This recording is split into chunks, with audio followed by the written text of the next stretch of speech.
She was my maid of honor. Until that kiss. I was standing at the altar in my pristine white gown, my hand trembling in Marcus's palm, when I looked over at my maid of honor and realized with crushing certainty that I was marrying the wrong person. Sarah stood there in her emerald bridesmaid dress, her eyes glistening with unshed tears, and in that moment, every carefully constructed wall I had built around my heart came crashing down. The truth I had buried for 7 years was now suffocating me, and I had exactly 3 minutes before I would speak vows that would seal my fate forever. It had started innocently enough. Sarah and I met in college during our freshman orientation, two nervous girls from small towns who ended up as roommates by sheer chance. She had this infectious laugh that could light up an entire room, and a way of seeing the world that made even mundane moments feel magical. We became inseparable, the kind of friends people assumed had known each other since childhood. We stayed up late talking about our dreams, our fears, our hopes for the future. She wanted to be an artist, to travel the world and capture its beauty on canvas. I wanted to be a journalist, to tell stories that mattered, to make a difference. Our friendship was the kind that defied explanation. We could communicate with just a glance, finish each other's sentences, and somehow always knew when the other needed support. When my father passed away during our junior year, Sarah held me through countless sleepless nights, never once making me feel like a burden. When her art was rejected from a prestigious gallery show, I helped her see that rejection was just redirection, that her talent was undeniable, and her time would come. We were each other's safe place, each other's home. But somewhere along the way, something shifted. It was subtle at first, so subtle I convinced myself I was imagining it. The way my heart would race when she'd casually touch my arm. The way I'd find myself watching her paint, mesmerized not just by the art but by the concentration on her face. The way she'd bite her lower lip when she was focused. The way every romantic movie we watched together felt like it was speaking directly to feelings I didn't dare name. I told myself it was just deep friendship, just admiration, just love of the platonic kind. After all, I had dated boys throughout college. I had Marcus. Marcus was perfect on paper. He was kind, stable, ambitious, and genuinely cared about me. He came from a good family, had a solid career in finance, and wanted all the same things I supposedly wanted: marriage, children, a house in the suburbs with a white picket fence. When he proposed after we'd been dating for 2 years, everyone was thrilled. My mother cried tears of joy. My friends threw me an elaborate engagement party. And Sarah, my beautiful, wonderful Sarah, hugged me tight and whispered that she was so happy for me, even though I felt her body stiffen slightly in my embrace. I threw myself into wedding planning with an almost manic energy, as if staying busy would keep the doubts at bay. Sarah was right there beside me, helping me choose flowers, taste cake, and pick out decorations. We spent countless hours together, and each one felt like both a gift and a torture, because the more time I spent with her, the more undeniable the truth became. I wasn't just afraid of marriage or commitment. I was afraid of marrying Marcus because every time I imagined my future, every time I let myself truly dream, the person standing beside me wasn't him, it was her. The breaking point came 3 months before the wedding. Sarah had invited me to her art studio to show me a new collection she'd been working on. It was late evening, the golden hour light streaming through the tall windows, painting everything in warm amber tones. She unveiled a series of paintings that took my breath away. They were all of moments we'd shared together, us laughing on a beach during spring break, sitting side by side in our favorite coffee shop, dancing in the rain after finals week. Each painting captured not just the scene but the emotion, the connection, the love that existed between us. I stood there, tears streaming down my face, and she stood beside me, equally emotional. We turned to face each other, and the air between us felt electric, charged with everything we'd never said. She reached up and gently wiped a tear from my cheek, and I leaned into her touch, closing my eyes. When I opened them, she was looking at me with such raw vulnerability that it made my chest ache. For one breathtaking moment, I thought she might kiss me, and I realized with startling clarity that I wanted her to. But then she stepped back, wrapped her arms around herself, and quietly said that she just wanted me to know how much our friendship meant to her, how much I had changed her life. I left that night feeling like I had been torn in half. I went home to Marcus, crawled into bed beside him, and felt more alone than I had ever felt in my life. I knew I should call off the wedding. I knew I should be honest with him, with Sarah, with myself. But fear is a powerful thing. Fear of disappointing everyone who had already bought gifts and booked flights. Fear of losing Sarah's friendship if I confessed feelings she might not return. Fear of admitting to myself and the world that I had been living a lie, that the future I had planned was built on a foundation of denial. So I pushed forward. I told myself that love grows over time, that what I was feeling was just cold feet, that Sarah was my best friend and nothing more. I convinced Marcus to move up the wedding date, thinking that once we were married, once the decision was truly final, I would stop second-guessing everything. He was confused by the sudden urgency but ultimately agreed, probably thinking I was just excited to start our life together.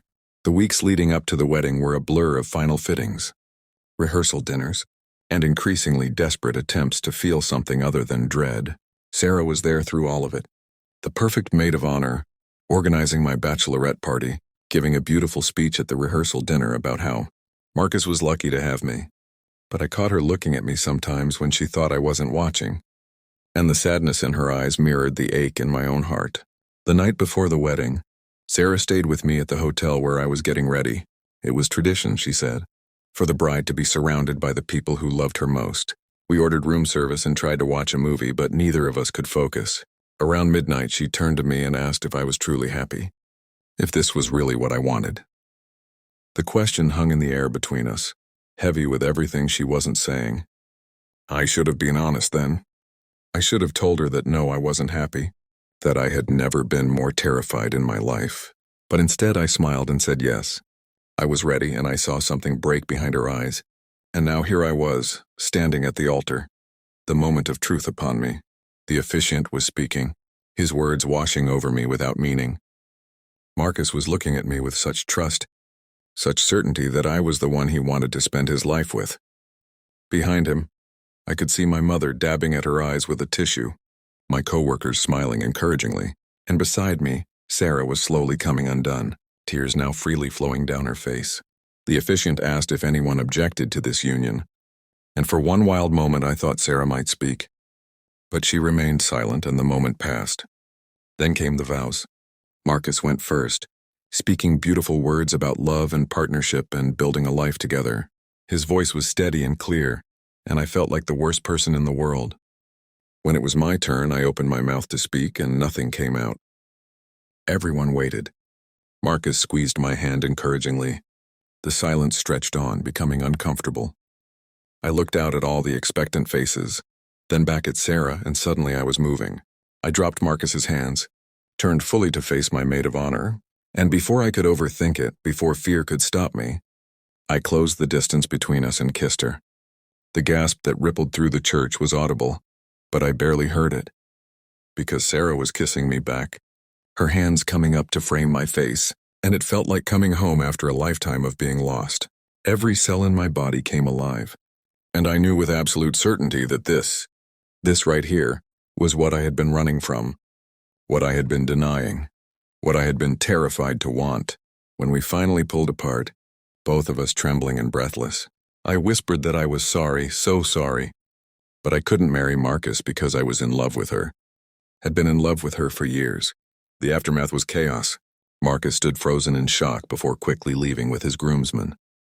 My mother was having what appeared to be a panic attack. Some guests were whispering furiously while others looked on with surprising understanding. But in that moment I only cared about Sarah, who was looking at me with a mixture of disbelief, joy, and something that looked like hope. She grabbed my hand and we ran. We literally ran out of that church, me in my wedding dress and her in her bridesmaid gown. And we didn't stop until we reached her car. We sat there, parked outside a church where my failed almost wedding was still unfolding, and we laughed. We laughed until we cried, until our sides hurt, until the magnitude of what had just happened began to sink in. If this story has touched your heart, if you've ever felt the courage it takes to be honest about who you love, please don't just watch and leave. Hit that like button, subscribe to this channel, and share this with someone who needs to hear that it's never too late to choose love over fear. Your engagement helps these stories reach people who need them most, who need to know they're not alone in their journey. The next few months were not easy. I had a lot of apologizing to do, a lot of relationships to repair. Marcus deserved better than what I had done to him, and I spent a long time making amends, though he understandably needed space. My mother struggled with my coming out, but with time and honest conversations, she began to understand. Some friends drifted away, unable to reconcile what they thought they knew about me with this new reality. But others, the ones who truly mattered, stood by my side. Sarah and I took things slow, even though we had wasted so many years already. We went on actual dates, learned how to be romantic partners instead of just best friends, and built something real and beautiful from the foundation of friendship we already had. Her art flourished, inspired by our newfound honesty, and my writing took on a depth it had never had before. I wrote about truth, about courage, about the cost of living authentically, and my work resonated with people in ways it never had when I was hiding. A year later, on what would have been my anniversary with Marcus, Sarah and I were sitting on the beach at sunset.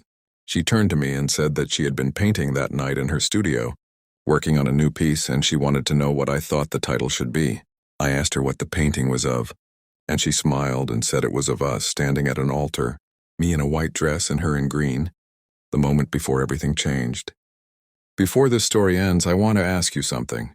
Have you ever had to choose between what everyone expected of you and what your heart truly wanted? Drop a comment below and share your story.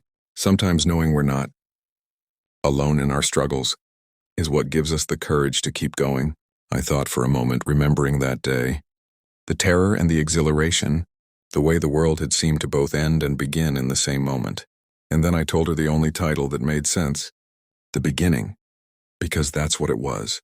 Not the end of my old life, though it was that too, but the beginning of my real one.